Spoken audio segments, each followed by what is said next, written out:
तो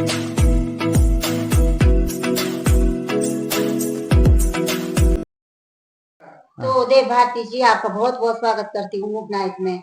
तो आप हिमाचल के प्रभारी है, तो क्या बोलते हैं, किस तरह से आपको लगा कि कैसे आपको मिले गाइडेंस कि भाई मुझे मूक नाइट में ज्वाइन करना चाहिए, और क्या मूक नाइट क्या है, तो आप बता सकते हैं लोगों को कि मूक नाइट है क्या। दर्शकों नमस्कार, मैं देव भारती, प्रभारी हिमाचल प्रदेश, साथी हिमाचल प्रदेश मूक नायक। मैं डिस्ट्रिक्ट शिमला से हूं और मैं एक बिजनेसमैन हूं। और इससे पहले कि हम एक पूरा इंटरव्यू साथ में करें, और हमारे साथ साधक साहब भी बैठे हैं, वो भी मेरा आज साक्षात्कार करना चाहते हैं।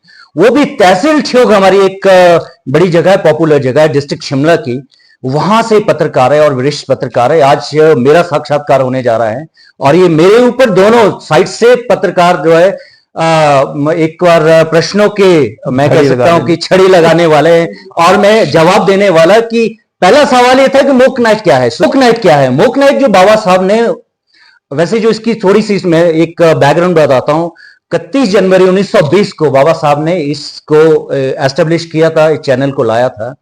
पर किन्हीं कारणों से 2000 ये 1923 के बाद ये नहीं चला, और जो बाबा साहब कहीं बाहर फॉरेन चले गए थे, तो यहाँ के लोगों के पास इसको दे दिया गया, तो उनकी वो किसी वजह से नहीं चला, या बहुत सारे कारण होते हैं उस वक्त, क्योंकि उस वक्त देश गुलाम भी था, तो ये बिल्डअप नहीं हो सका। पर ये मूक नाइट जो है 1960 में फिर से शुरू हुआ।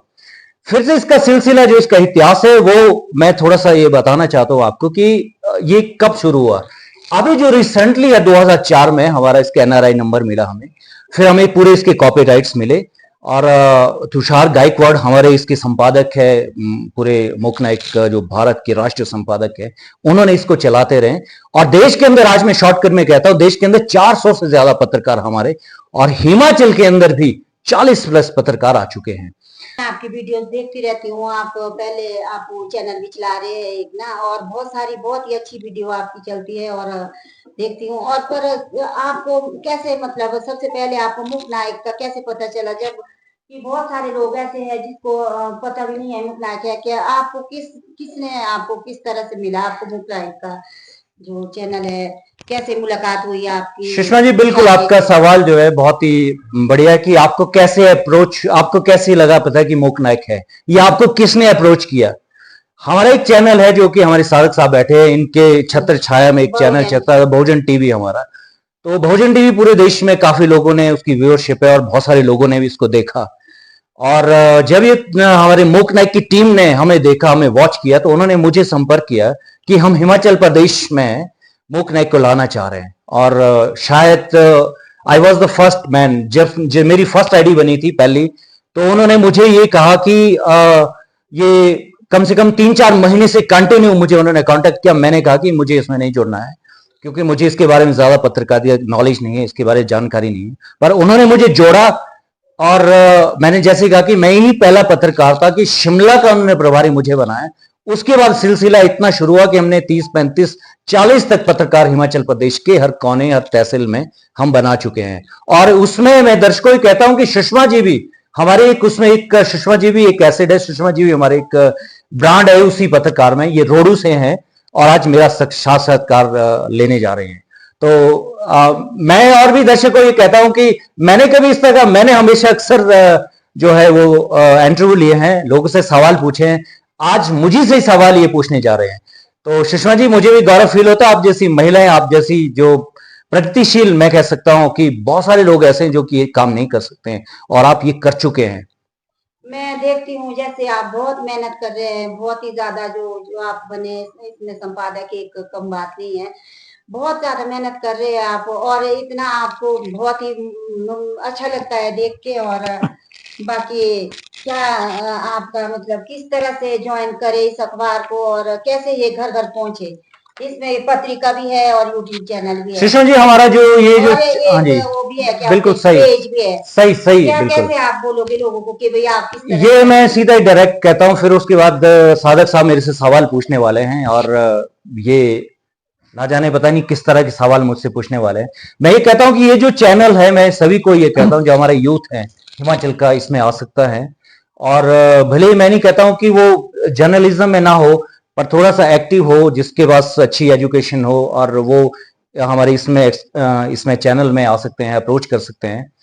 और हमने अभी जो रखा है, हिमाचल प्रदेश में लगभग 40 से ज्यादा पत्रकार हम बना चुके हैं। और हम ये चाहते हैं कि आपने कहा कि कैसे इसमें एंट्री हो सकती है, कैसे आ सकते हैं, इसमें आना कोई मुश्किल काम नहीं है। थोड़ा सा हमारा कंटेंट है, थोड़ा सा हमारा इंटरव्यू होता है एक, और आप आइए, वेलकम सभी यूथ के लिए जो 18 से लेकर 45 के बीच यूथ हैं, और आप अप्रोच कर सकते हैं। हम हमेशा निकालते रहते हैं, और ग्रुपों में हम इसको सर्कुलेट भी करते हैं। सभी साथियों को जय भीम, नमो बुद्धाय। जैसा कि आपने अभी हमारे देव भारती जी हमारे बीच में, और इनका इंटरव्यू सुषमा पुंटा जी रोडू से है, वो आए हैं, इन्होंने इंटरव्यू लिया है। अब सवाल तो इन्होंने सारे पूछ लिए, लगभग मैं अपनी तरफ से एक चीज पूछना चाहता हूं कि आप ये बताइए, आपने बहुत कम समय में इतना बड़ा मीडिया खड़ा किया है, उसके पीछे आपके क्या कारण रहे? सर, ये ऐसे सवाल है साधक साहब आपके, जो कि बहुत दूर तक इसकी आवाज जाती है कि इसका क्या कारण है कि इस देश के अंदर ये मीडिया बिल्डअप हो गया है। हिमाचल प्रदेश में भी ये बहुत दूर दराज तक पहुंच गया है, किन्नौर के भी हमारे प्रभारी बन चुके हैं। और मैं कह सकता हूं कि लोगों ने जो इसमें इंटरेस्ट लिया, वो एक बहुत बड़ी चीज है। हमने एक बार लोगों से बात की कि हमारे भारत के अंदर एक ऐसा मीडिया विकसित हो रहा है, और ऐसा मीडिया जो कि निर्भीक है, ऐसा मीडिया जो कि मूक की आवाज तो उठाता ही उठाता मूक नायक है, और जो नायक बने हुए लोग हैं उनके सामने वो झुकता नहीं, उनके सामने वो नायक बनता है। तो वो मीडिया, जब हमने इसको शुरू किया साधक साहब, तो हमें इतना विश्वास नहीं था कि इतना अच्छा रिस्पॉन्स आएगा, लोग बहुत जल्दी जुड़ेंगे, पत्रकार बहुत जल्दी आएंगे। आपके सामने पौंटा जी बैठे, ये भी हमारे पत्रकार है, इनको भी मैंने ही जोड़ा था। तो ये इस तरह से बहुत ज्यादा यूथ इसमें आए, बहुत सारे लोग ऐसे आए जिनके पास अच्छा एक्सपीरियंस था, कोई रिटायर्ड लोग थे, अच्छी पोस्ट से रिटायर, वो उन लोगों ने भी सपोर्ट किया हमें। तो बहुत जल्दी हमें ये लगा कि बहुत जल्दी लोगों ने पिकअप किया कि हमें आज बहुत ज्यादा जरूरत है अपने मीडिया की। मैं ये शब्द इसीलिए कह रहा हूं, अपना मीडिया। और बहुत सारा ब्लैंक था, बहुत सारा गैप था, पूरे देश के अंदर एक गैप पड़ा हुआ है। 78 ईयर्स हो गए, हमारे पास एक सशक्त मीडिया नहीं है, निर्भीक मीडिया नहीं है। हमें दूसरा मीडिया कोई कवर नहीं देता है। जब हमने ये सारे कॉन्सेप्ट, ये सारी बातें लोगों के सामने रखी, लोगों ने समझे, और लोग हमसे एकदम जुड़े। बिल्कुल, आपने बहुत सही बात करी है सर। जैसा कि हमारे पास बहुजनों के पास सब कुछ है, हुनर है, इल्म है, सब कुछ हम कर सकते हैं, लेकिन हमारे पास एक ऐसा है, गांव में जो रहने वाले हैं, और खास करके शहरों में भी लगभग कुछ ऐसा है कि जहां पर हमारा जातीय भेद है, और हमारे वही है कि हमारी स्थिति आज भी पशु समान है। आप देखते हैं कि जैसे कि हम जहां पशु बांधे जाते हैं, हमारे को जानबूझ करके कोई दूसरे व्यक्ति वो बुलाते हैं और हमारे को उसी जगह बिठाते हैं जहां पशु है। तो हमारी स्थिति आज भी पशु से अच्छी नहीं हो पाई है। तो इसलिए मैं आपसे जानना चाहता हूं, क्या मीडिया इसमें क्या काम कर सकता है? क्योंकि जैसे अभी हमारे कुल्लू की एक कल परसों की एक वीडियो वायरल हुई है कि जहां एक दबंग उसको डागी बोलता है और इस तरह से उसको बोलता है, तो और वो बेचारा डरे हुए, सहमे हुए, इसमें वो थोड़ी सी वीडियो बना लेता है, शायद उससे वो घबरा रहा था। तो सुना तो ये गया कि उसके ऊपर एफआईआर भी दर्ज हो गई है, लेकिन फिर भी मतलब हमारा मीडिया इसको किस तरह से आगे ले जा सकता है? अब बात आपकी बिल्कुल सही है। मैं आपको एज ए प्रभारी हिमाचल प्रदेश पूरा आश्वासन देता हूं कि अब कोई भी बात जो है, कहीं भी है, आदमी निर्भीक होकर बोल सकता है। हम उस बात को आगे ले जाएंगे, हम उस बात को रिकॉर्ड करेंगे, हम सरकार तक आपकी बात ले जाएंगे। और आप जो है, अब डरने की कोई बात नहीं है। मैं ये स्पष्ट रूप से कहता हूं कि मीडिया आ चुका है, हमारे पास एक बहुत बड़ा बेस बन चुका है पूरे भारत के अंदर। और जिस तेज गति से मीडिया आगे बढ़ा है, और जिस तेज गति से ये मीडिया अभी सामने आया है, ये बहुत लाजवाब चीज है, और बहुत तेज गति से बढ़ता जा रहा है, और लोग इसको एक्सेप्ट कर रहे हैं। और ये मैं कहता हूं कि 2027 तक, हमारे तुषार गायकवाड़ भी यही कहते हैं, 2027 तक ये लीड मीडिया बनेगा। और कोई भी बात कहीं पर भी है, किसी तरह की कोई भी स्थिति है, जो वीक आदमी है, जो कमजोर लोग हैं समाज के, हम उनको बहुत आगे ले जाने, उनको प्लेटफॉर्म देने का हमारे पास एक अच्छा मंच है। के लिए मुकनायक के लिए क्या योजना है, किस तरह से आप देख रहे हैं कि भाई किस तरह से आप काम करेंगे आगे, क्या आप लोगों को बताना चाहेंगे? सुषमा जी, आपका बहुत बढ़िया सवाल है। आपने एक अच्छी चीज पूछी कि हर चीज का एक भविष्य होता है, हर चीज का एक फ्यूचर होता है। हर चीज, जब भी हम किसी चीज को शुरू करते हैं तो हम फ्यूचर के लिए देखते हैं कि ये किस तरह से बिल्डअप होगी, किस तरह से एक पौधा लगाया हमने, हम किस कैसे सींचेंगे और फल कैसे होंगे, वही चीज है। तो ये मैं कहता हूँ कि हमारा भविष्य की सबसे अच्छा ये एक प्लान है कि हमने इसको लोगों तक बनाना है, जन जन तक पहुंचाना है इस चीज को। हम चाहते हैं कि लोगों तक पहुंचे, और उसके लिए क्या करना है, हमने मेंबरशिप सदस्यता, हम जितना ज्यादा हम अपना प्रिंट मीडिया हो, सोशल मीडिया हो, चाहे हमारा अपना इलेक्ट्रॉनिक मीडिया हो, लोग के पास पहुंचे। लोग के पास कैसे पहुंचेगा, जब लोग हमें मेंबरशिप बनेंगे, हमारे मेंबर्स बनेंगे। तो हम चाहते हैं कि लोग ज्यादा से ज्यादा हमारे मेंबर बने। और नंबर 2, हम चाह रहे हैं कि हिमाचल के अंदर ही, पूरे भारत के अंदर हमारा टारगेट है कि अभी लगभग 3 महीने के अंदर हम 1000 पत्रकार पूरे भारत के अंदर बनाने का हमारा प्लान है। और हिमाचल के अंदर 100 पत्रकार हमारा बन जाना चाहिए। आपका जब आप चलते हो, जैसे जब से आपने मुक नायक ज्वाइन किया, कैसा लगता है आपको? लोगों का मतलब आपको पॉजिटिव हाँ, ये आपका बहुत अच्छा सवाल है सुषमा जी, कि आपको कैसे फील होता है कि क्या ये मीडिया लोग के अंदर एक्सेप्टेंस है कि नहीं।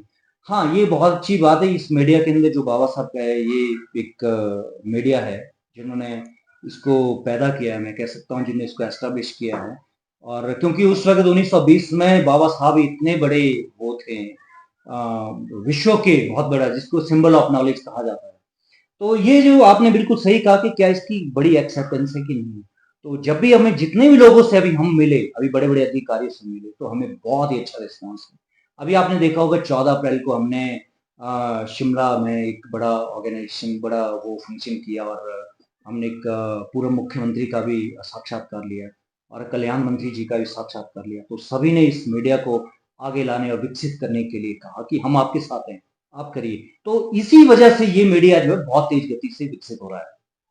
बिल्कुल आपने सही बात करी सर। मेरा एक प्रश्न है इसमें कि एक पत्रकार को कौन कौन सी चीजों का ध्यान रखना चाहिए, जैसे कि मतलब हमने कांटेक्ट नंबर याद रखने हैं, और अपने पास कौन कौन से टूल होने चाहिए, क्योंकि ये नया नया मीडिया भी आया है हिमाचल प्रदेश में, लोगों को इतना जानकारी भी नहीं है, हमारे पत्रकार बंधुओं को जानकारी नहीं है। तो इस विषय में थोड़ा सा अगर आप बताएं तो शायद ज्यादा जानकारी मिलेगी। हाँ, बहुत बढ़िया साधक साहब कि हमें पत्रकार को क्या करना चाहिए। पत्रकार इसमें जब आता है तो क्या करता है, सबसे पहले हमारा ये मीडिया साधक साहब तीनों स्ट्रीम में है।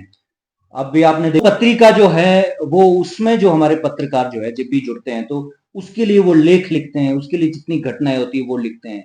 मैं ये पत्रकारों से कहता हूँ कि आप लिखिए, आपकी जो घटनाएं, जहां पर भी घटनाएं घटती है, आप लाइव जाइए, लोगों के बीच जाइए और ग्राउंड में जाइए, वहां से एक रिपोर्टिंग करिए और लिखिए। और ये हमें जो रियल पिक्चर जो हमारे समाज की है, वो देश के सामने तब आएगी अगर हमारे पास एक सशक्त मीडिया होगा। और आज सशक्त मीडिया है हमारे पास, मूक नायक एक मीडिया है। आप कोई भी वीडियो, कहीं भी घटना घट रही है, आप शूट करिए और हमें भेजिए, हम पूरे देश को वो दिखाना चाहते हैं, वो पिक्चर। और आपके पास कुछ भी ऐसी चीज है, आप बहुत सारी चीजें ऐसी है कि जो देश के अंदर नहीं दिखाता दूसरा मीडिया, और दूसरा मीडिया उस चीज को नहीं दिखा रहा है जिस चीज की जरूरत है, और जिससे ये भारत जो विकसित नहीं हो रहा है। हम भारत को विकसित करना चाहते हैं, हम भारत को एक मैं कह सकता हूँ तीसरी बड़ी इकोनॉमी बनाना चाह रहे हैं। तो उसके पीछे भी मीडिया का बहुत बड़ा हाथ होगा, क्योंकि जो लोग इस देश में अभी तक विकसित नहीं हुए, जिन लोगों तक सरकार की सही ढंग से स्कीमें नहीं पहुंचती है, स्कॉलरशिप नहीं पहुंचते हैं, बहुत सारी चीजें ऐसी है जहां पर बिजली पानी तक नहीं है लोगों के घर में। और स्कूलों का भी हमने एक निरीक्षण किया था, एक ऐसा आदर्श गांव शीलक था हमारे हिमाचल प्रदेश के अंदर, और दूसरे बिहार वगैरह में ऐसी स्थिति है जहां स्कूलों में अध्यापक ही नहीं है। आप वहां की लाइव रिपोर्टिंग लाइए, हम इसको लोगों को दिखाएंगे, गवर्नमेंट इसको देखेगी, गवर्नमेंट संज्ञान लेगी, और मैं कहता हूँ साधक साहब की जरूर सूरत बदलेगी। बहुत एक मैं इसमें मुक नायक की एक अच्छी बात बताना ये चाहती हूँ कि मुक नायक में जैसे पत्रकार ज्वाइन कर रहे हैं, तो उसमें कोई वो नहीं है कि उन्होंने डिग्री की हुई होनी चाहिए, कुछ ऐसा नहीं है। बहुत ही अच्छा इसमें हमारे को प्लेटफॉर्म मिल रहा है आगे आने का। और वो भी हमारे को देव जी वगैरह जैसे है कि सब कुछ जानते हैं, तो हमें वो ट्रेनिंग भी देंगे। अगर हमारे को नहीं आता है तो इसमें आप ज्वाइन कर सकते हैं पत्रकार में। ऐसा नहीं है कि भाई हमारे को वो ट्रेनिंग होनी चाहिए इसके बहुत बारे में। बढ़िया, बहुत आप बढ़िया सुषमा जी, बहुत बढ़िया बात कही आपने। साधक साहब कुछ और देखो, आप पूछना इसमें मैं चाहते ये हैं? कह रहा हूँ, इन्होंने जो बात कही है हाँ। वो बहुत जरूरी है, लेकिन मैं ये भी जानना चाह रहा हूँ कि एक देखा जाए ना, तो पत्रकारिता के लिए एक कोई पत्रकारिता होनी जरूरी नहीं है, लेकिन दर्द होना जरूरी है। क्योंकि जब दर्द है तो कराहता वही है हाँ जिसके अंदर दर्द है। अब दर्द जब कराहता है तो शायद आपके अंदर भी कुछ ऐसा दर्द रहा होगा जीवन में, जो आप इस लाइन में गए और आपको मतलब कैसा लगा कि आपको इस फील्ड में जाना चाहिए। हाँ बिल्कुल सही है सादक साहब। बहुत बड़ी चीज होती है जो एक पारिवारिक मैं कह सकता हूँ स्पोर्ट होती है, वो बहुत जरूरी है। अगर आपने इस फील्ड में जाना है तो आपके पास एक सबसे पहले फैमिली सपोर्ट होनी चाहिए। तो फैमिली सपोर्ट का मेरे साथ बहुत बढ़िया फैमिली सपोर्ट है। मेरे बच्चे वगैरह भी कैमरा वगैरह हैंडल करते हैं और मेरी वाइफ भी मुझे सपोर्ट करती है पूरी तरह से।